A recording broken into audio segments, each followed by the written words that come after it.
What's up, y'all? In this video we're going to talk about this little piece of metal right here that is called a lock shim. And I know this is kind of rudimentary information, but perhaps some people aren't aware that you can take locks apart with this little thin piece of metal. Now if you've taken a lock apart at all, you know most of the time you have to have a key to turn it, or you have to pick it to turn it so that you can remove the core from the housing itself. Where you don't have to do that if you have access to the back of the core or the housing. You can simply take one of these little thin pieces of metal. This is a lock shim, and it's sold by a number of people. Lab comes 25 to a pack. They're just like that. These are used, looks like. They're different lengths because as you use them, you do have to trim them down with a little pair of scissors because once the edge gets rough, it just doesn't shim locks like it's supposed to. We're going to do that pretty quick on this one because this isn't that big deal of a video. I just wanted to point it out because, you know, some people may not be aware of it. One other thing about shims, and I've been collecting these for quite a while, trying to get around to this video. You can take the security tags, actually have one or two shims, metal shims in there that are super thin. One thing I didn't add was Lab makes one thickness. You can get from CLK has some thin stock shims, which when you have really tight clearances on like mortise cylinders, like old mortise cylinders that have really super tight clearances, sometimes those Lab shims just don't want to shim into the back of the lock. Again, we're about to go over that, but I do wanted to point out that there's these little security tags on most products. You have these little security devices or security tags, and when you pop these, actually I want to pop this open just for this video because I don't know what's in there. But here we have a bag of some unnamed brand, 25 count. You can buy them pre-made, which is the best way to do it, honestly, because the shims that come in these are flat. And to be fully effective, they have to have this little curve in it because cylinders are round. So you do have to like flatten out and kind of pre-form these. And it'd be a good idea if you were to do this all at once. And actually, since I have all these built up, that's actually what I'm going to do right now. You do have to be very careful taking these out of the plastic so that you don't crease them. One thing that you don't want to do with your shims is bend it that way. But you don't want it to bend because then it won't shim correctly. So you have to be pretty careful taking these out of the package. So let's do that. Let's see what's in this guy. Please remove before wearing. It's got to be a metal shims in here. So literally, it's just this and a hard plastic shell. Is it stuck on there? Yeah, it's got that adhesive. So one of the problems, we're going to go ahead and kind of dispose of that. One of the problems with these is they're really in there, and to get them out, you have to be kind of delicate, surgery-ish, to cut them out of there. Where's my knife? You just kind of have to be delicate not to crease them or mess them up. And that one's already crinkled, so let's not worry about that one. Yeah, I mean, if you have the spare time to put into this, oops, then it's a guess would be a good source of free shims. I'm just going to do a couple for this video. Let's see how they turn out. And again, this isn't my idea. I just want to point that out. I did not come up with this idea. I saw it online, just like y'all probably seen it too. But for those that don't know, this is what's in these little guys. Open up. Open up. You just have to be a little cautious getting them out. And they are super thin. Thinner than normal shims. They're really, really thin. So they are a little bit harder to work with. Sometimes it's better to have, usually the third one is just too hard to get off. There's like no point trying to get to that one. So Yeah, you can get you 2 shims for each one. And really, these just trigger a sensor when you're fleeing the store with your stolen merchandise. This triggers a sensor. Let's go see how they shim a lock. So if you were just going to do this, like I mentioned, all shims, actual lock shims, come curved. You can see it's curved there. And that is, let's take this lock that we have to make a key for so that we can put it in our cheap locks for cheap locks for cheap section up here.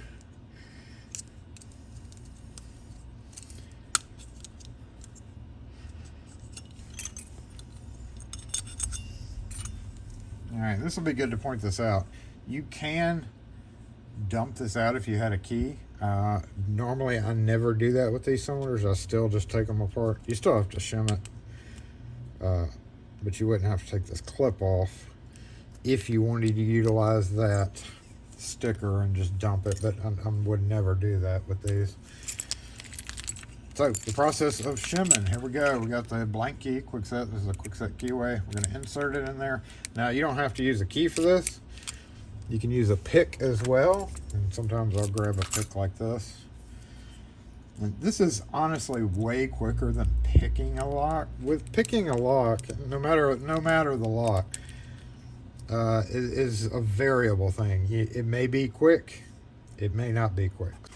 And kind of crimp it to get it started there, just like that. Just put a little bend in it. And we'll just say we don't have a key and we just have this little lock pick here. Oh, I was doing 2 at once. It's actually better. Crump them all at one time. So let's get it started.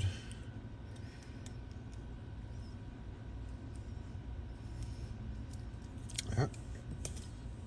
Get a pen again.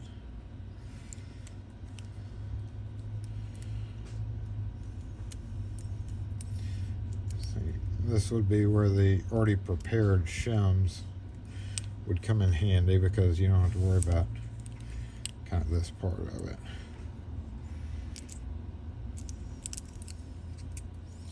So if you were gonna, there we go, if you were gonna rely on these, I would definitely somehow pre-bend them, put them in that shape, like tape them to this, sacrifice one, tape a bunch of them together for a while and just let them sit there, and they'll eventually pre-bend. So what I'm doing here is I'm raising up these back and going to the back with my pick, and I'm raising up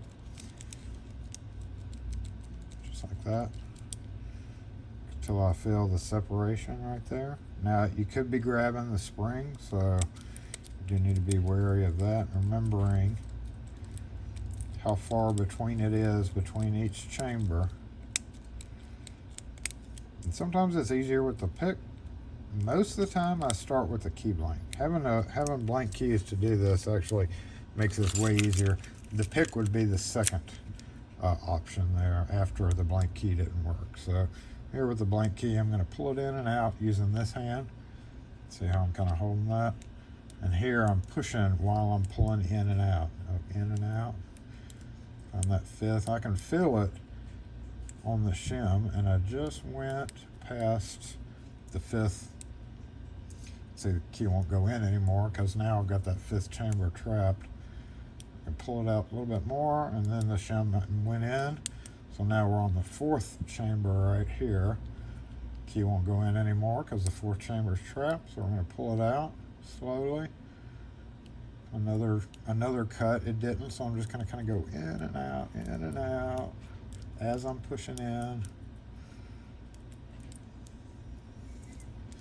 In and out. We're on 3. It may be a mushroom pin in this lock, so mushroom pins definitely give you, I can feel the separation. I think this is definitely a mushroom or serrated type pin. Okay, there we go. 3. Okay, now 3. It moved a whole cut. If it doesn't feel like this shim is sliding forward a whole cut, you're probably hitting the spring. So if you are on, so we're on the second cut right now. If you go in and out and you can't feel this doing nothing, you may need to back this out one cut and try that cut again So on 2 here, we're going in and out. This should be a regular pin in almost all locks. There we go. And then one more. Now on the 1 cut, you can usually just, as you're backing the key out, you can usually just wiggle it back and forth and get it to turn. So as we're pushing this in, we can just, there we go. So we have it shimmed. Go ahead and take it apart and show you what I did here, just for those curious. Okay. So as I was pulling the key in and out,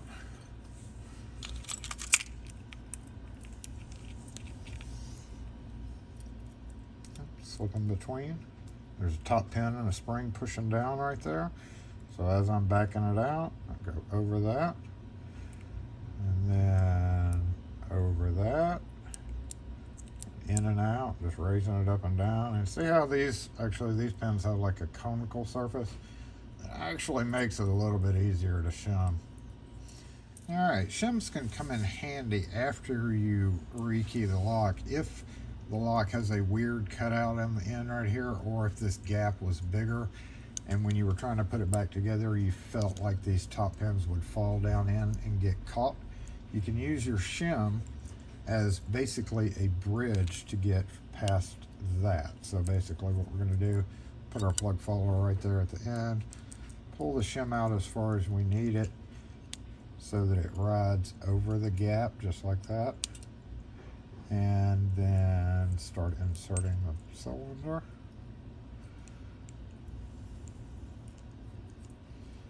And then pull your shim back out, and that way you don't have to worry about those pins getting trapped in there. So anyway, that's it on shimming locks. We'll do this one real quick, see how it does. Probably going to use